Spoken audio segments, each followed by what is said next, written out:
What if we tell you that your suspicions about your childhood doll were true? That there's a chance it actually was staring back at you?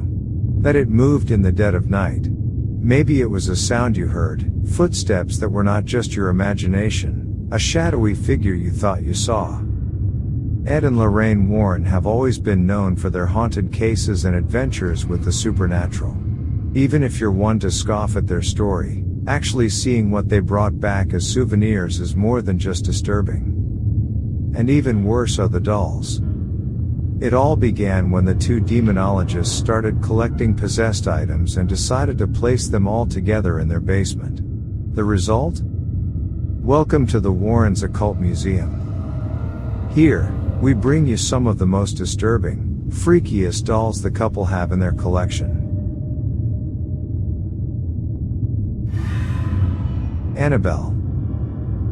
The infamous, terrifying doll, Annabelle, has over 10 articles and 3 movies trying to capture its horrifying essence. Nobody knows how or why Annabelle is possessed, but everybody is terrified of the horror it has caused its owners. Before Annabelle was sealed behind a fenced box with a cross above it and a sign that reads, "Warning, positively do not open," it was but a cheerful gift to Deidre Bernard from her mother. Deidre kept her raggedy doll on top of her bed with its legs and arms widely open every day before she went to work. However, she would come back home to find that the doll's arms and legs were crossed. Frustrated and confused, Deidre decided to cross its legs instead of leaving them open, and went to work. To her surprise, she returned back home and found that the doll had uncrossed its arms and legs. Days passed, and the inexplicable occurrences started to escalate. The doll would move into different rooms, sit in different positions, and write notes such as, "Help us" and "Help California." One day, Deidre found the doll with blood stains on its hands and chest. Terrified, she and her roommate, Laura, decided to contact a medium to understand what was happening. The medium told her about a little girl named Annabelle Higgins, who was once a happy child playing in the fields until her life mysteriously ended. After her death, she roamed the buildings that were built on this field. After Deidre moved into the building, along with the doll, the ghost was happy that she had finally found something to play with. The ghost asked if she could live in the doll, and touched by her story, Deidre agreed. Cal, Laura's boyfriend, didn't agree with them, and had called Annabelle a voodoo doll. After Cal's accusation, he was bombarded with awful nightmares and sickening pains in his body. One night, Cal woke up to see Annabelle shocking him. It was awfully strong. Another night, Annabelle had attacked him, and left him with 7 bloody scratches on his chest. They decided to contact their local priest, and that was how the Warrens heard their ominous story. The Warrens delivered the victims a shocking truth, saying that there was no Annabelle, and it was but a mere trick from a demonic spirit, which was allowed to manifest the doll after their agreement. The Warrens told them that the spirit was given permission to inflict harm on them, and that if they had remained silent, the spirit would have killed them all within a week or 2. They held an exorcism, and took the doll with them. Whilst driving, Ed lost control over the car for a few times, and the priest who had made fun of the doll was killed in a dreadful accident. Disturbed by the doll, the Warrens decided to keep it in a sealed box. The Shadow Doll. Its name might not be intimidating enough, but its traumatizing face and figure sure are. The Warrens' files do not state why this horrible doll was created in the first place. However, they do state that it was used in satanic rituals, and it was created by black magic using human and animal bones. It is rumored that if a picture were to be taken of the doll, it would project itself into the dreams of the person who dared to look it in the eye. However, it is not only a simple dream. The dream would be so intensely nightmarish that the victims would either suffer from a heart attack or forever be frightened of sleep because of the horrifying looking doll. The files even state that there were a few deaths caused by it. The Shadow Doll was later found in an antique shop, and oddly enough, a couple purchased it. After the purchase, the couple began to encounter the eeriest of nightmares. They later found out that they were experiencing the same nightmares of the cursed doll, and that the husband had scratches all over his back and neck, which could only be traced back to the shadow doll. Today, this doll stands freely in the museum, with its black evil eyes, black feathery cloak, and mouth forever open to devour your soul. The Satanic Idol.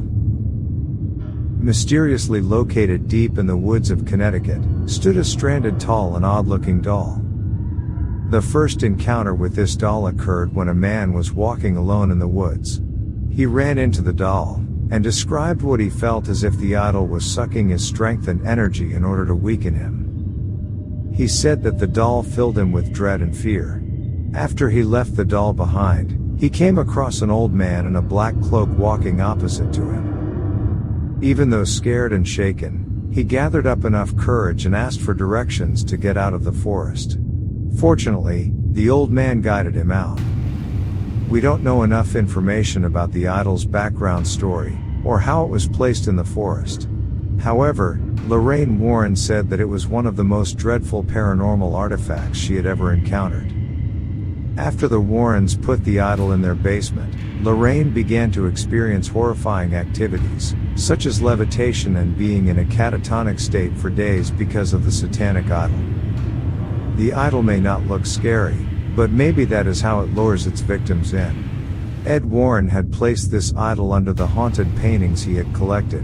It stands freely with its lean body, horned head and attached evil spirits, waiting for your visit.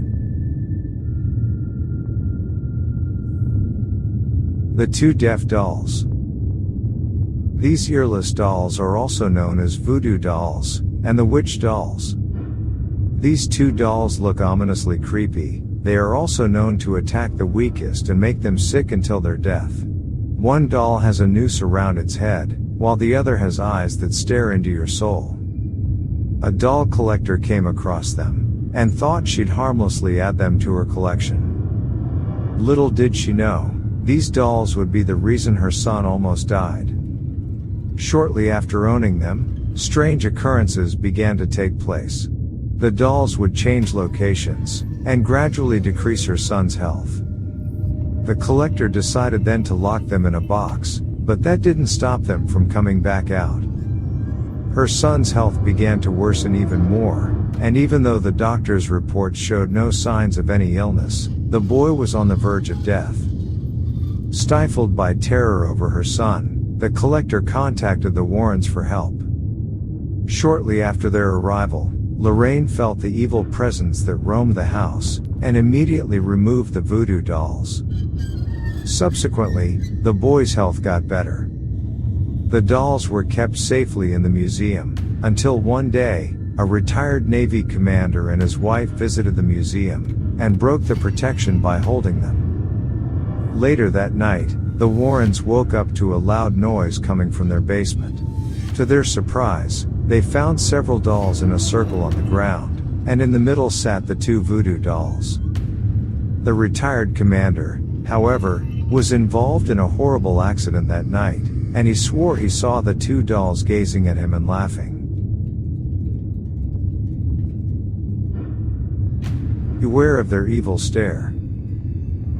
These dolls still stand to this day in the basement of the Warrens in Monroe, Connecticut, now known as the Warrens Occult Museum. They may be shielded by sheer protection, but that doesn't stop them from haunting your thoughts.